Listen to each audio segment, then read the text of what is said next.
한 중년 여성이 새벽부터 상다리가 휘어지도록 음식을 차립니다.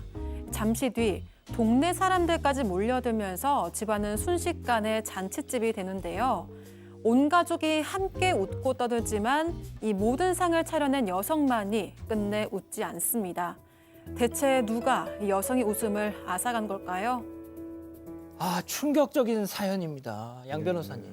이분 이제 50대 중후반 여성이십니다. 제보자분이. 그런데 결혼을 하고 나서 바로 얼마 안 돼서 남편이 해외로 발령이 났다라고 합니다. 그 바람에 혼자서 이제 시댁에 들어가서 사시게 되셨는데 문제는 그 시댁에 시부모뿐 아니라 시할아버지 할머니까지 계셨다라는 겁니다. 그러니까 이 졸지에 증손 며느리 이 노릇을 하게 된 거거든요. 시조부모님까지 모시고 살면서. 근데 문제는 그렇게 돼서 이 동네에서 굉장히 시부모님 보수적이라서 일일이 이 분가를 모셨는데도 불구하고 한 번도 뭐 이렇게 좀 편한 날이 없었고 1년 뒤에 이제 남편분이 이 돌아와서 분가를 겨우를 하긴 했는데 그래도 남편이 워낙 바빠서 이 시부모님 모시는 거는 제보자분 다 역할이었다고 해요. 분가에서도 지금 보신 것처럼 만삭인데도 불구하고 시간을 오가면서 이 시부모님을 모셨고 한 번도 아이고 아가 힘드니까 오지 마, 안 와도 돼 이런 말 들어본 적도 없다라고 하십니다. 그러니까 사실 이분 50대 중후반이면 그렇게 나이가 많으신 게 아니거든요. 예. 그러니까 시부모님이 또래분들보다도 훨씬 더 보수적이었던 거죠. 그렇군요. 자, 그러면 실제 이 제보자, 이 며느리분의 육성을 한번 들어보시죠. 생신날 같은 경우에는 전날 가요. 전날 가서 음식을 다 해요. 처음에 신혼 때는 친척분들이 전날 와서 집에서 주무셨어요. 새벽에 4시, 5시, 늦어도 5시에는 일어나야 뭐 차리고 미역국 좀 데우고 이렇게 할 수가 있는 거죠. 전날 와서 주무신 손님들은 아침 드시고 가시거나 아니면 점심때까지 계세요. 그리고 또 새로운 손님들이 점심때 오시는 거예요. 아, 혹시 다음 주가 추석인가요?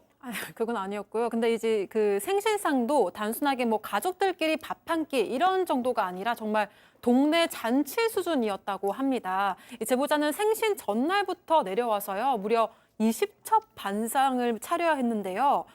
네, 이 갈비찜부터 대하구이, 월남쌈 등 그야말로 정말 사내 진미가 총출동했다고 합니다. 이 시부모님이 뭐 이거 먹고 싶다, 저거 해달라 이러셔서 이렇게 늘어났다고 하고요. 게다가 아침 식사 시간이 새벽 6시여서 제보자는 새벽 4시에 일어나서 준비를 했다고 합니다. 게다가 시부모님이 사시는 시골 마을이 이른바 집성촌이어서 동네 주민 절반은 친척, 또 나머지는 평생 동안 알고 지낸 지인들이라고 해요. 그래서 뭐 아침부터 점심, 저녁까지 밥 먹으러 오는 손님이 끊이질 않았다고 합니다. 아이, 뭐 생일이 뭐 그렇게 대단하다고. 뭐라고요? 그게 뭐라고요? 자, 근데 더 힘든 게 있습니다. 이 지금 밥 먹는 시간에 대해서 시어아버지가 매우 예민했다고 해요. 아침은 6시, 점심은 12시, 저녁은 6시. 이 하루 3끼를 먹는데 아, 완전 칸트네. 분 단위로 이렇게 먹습니다. 칸트 같이 시간 딱 맞춰서. 만약에 이걸 못 맞추면 난리가 납니다. 이게 생일이든 명절이든 또 손님 오면 5분 늦겠다라고 연락 올 수 있잖아요. 네. 안 됩니다. 내 밥은 빨리 둬! 난 먹어야 된다! 라고 하고 손님이 도착하면 또 국 식었다고 시어머니가 야, 다시 또 싹 차리라! 라고 제보자한테 체근을 했다라고 해요. 너무너무 예속하는 말이 늘 밥이 먼저다. 다 필요 없다. 밥 시간 딱딱 잘 지켜라. 라고 얘기해라고 했고 20년 차의 며느리긴 하지만 이게 사실 이 얘기 상상 들을 때마다 상당히 스트레스를 많이 받았다고 합니다. 아니, 남편 어디 갔어? 네. 아니, 조선시대에 나올 법한 그런 그림들인데요. 이제 남편한테 얘기를 하기는 한 얘기 터진 날이 있었어요. 그러니까 뭐 생일날이었는데 그때도 이제 시부모님께서 너무 까다롭게 하시는 거예요. 왜냐하면 이분들이 젊었을 때 식당을 하셨대요. 그래서 입맛이 너무 까다로우신 아이고야. 거예요. 그래서 이 제보자께서 친정에서 가져온 귀한 전복구이를 이렇게 구워서 드렸어요. 네. 그런데 그 전복을 아버님께서 한 번 맛보더니 얼굴 인상을 확 쓰시더니 저 밖으로 확 치워버리시는 거예요. 와우. 완전히 속에서 부글부글 끓었죠. 친정에서 가져온 전복인데 그러니까 또 시어머니는 거기서 거드시기를 너 우리가 나쁜 시어머니 시부모였으면 너 쫓아냈다. 안 쫓아낸 걸 다행으로 감사하게 생각해라 라고 얘기를 했습니다. 도저히 못 참겠어서 어. 집으로 와서 남편한테 어. 난 앞으로 생신상 안 차린다. 앞으로는 당신이 차리든지 맘대로 해라. 라고 이렇게 소리 질렀다고 그래서, 합니다. 그래서 어떻게 됐어요? 일단 남편도 면이 너무 없으니까 한 소리 하긴 했답니다. 아, 이거 20년 넘게 생일상 차려준 며느리한테 귀한 줄도 모르냐고 20년 만에 얘기를 한 거예요. 남편도 참 너무 진짜 늦었죠. 늦었어. 근데 어쨌든 이게 통하는지 시어머니가 그럼 우리 아가 다음 생일은 내가 생일상 차려주겠다. 라고 진짜? 그렇게 얘기를 했답니다. 와우. 그래서 근데 뭔가 찝찝한 게 갑자기 돌변한 게 좀 불안하잖아요. 그래서 남편을 통해서 도대체 시어머니가 어떻게 생일상을 차려주신다는 건지 한번 떠봐라라고 얘기를 했답니다. 남편이 그 며느리 뭐 생일상 어떻게 차릴 거야? 그러니까 내가 케이크도 사고 그 미역국도 끓여갈 테니까 며느리는 간단히 준비만 해라. 간단히 그때 먹었던 갈비찜하고 그다음에 월남쌈 맛있더라. 그거 또 먹고 싶다. 간단입니다. 이제 이 제보자분이 황당해가지고 어머니 안 오셔도 된다고 오시지 말라고 그렇게 얘기를 했답니다. 내가 간만에 며느리 생일상 좀 차려주마 했는데 세상에 미역국하고 케이크 2개만 들고 오신다고. 네, 그래서 이 상황이 이렇다 보니까 제보자가 뭐 20년 넘게 시부모 생신상 차려드린다고 하면 주변에서는 뭐 재산이 많으시냐, 뭐 받은 거라도 있냐 이렇게 묻는다고 합니다. 하지만 지금까지 뭐 받은 것도 없고 앞으로 그럴 일은 없다고 하는데요.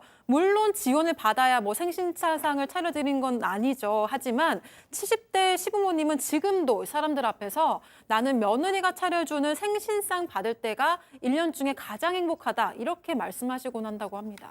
자, 그럼 여기서 오늘의 궁금증 짚어보죠. 예.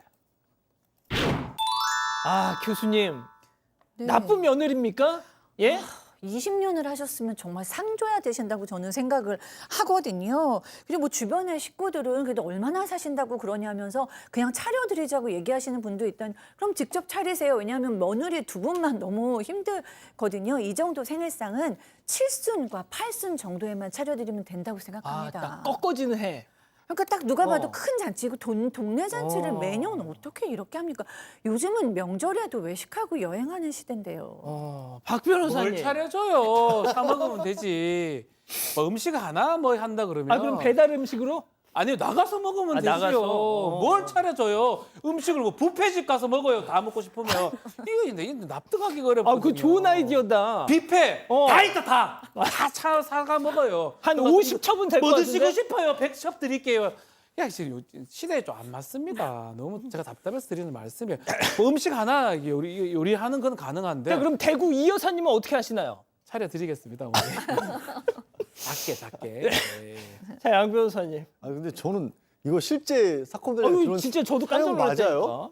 아니 무슨 집성촌의 생신의 동네 잔치는 한 50년 전에나 있었던 일. 저도 지방 소도시 출신이고 대가족이었고요. 누구보다 보수기시였던 우리 할아버지 계셨던 집안에서 컸지만 이런 경우까지 본 적은 없는 것 같습니다. 진짜 한 2세대 전 얘기를 제보를 보내셔서 앞에 2분 말씀이 당연한 얘기인 거죠. 이제는 아유 좀 너무하셨습니다, 진짜 시부모님이.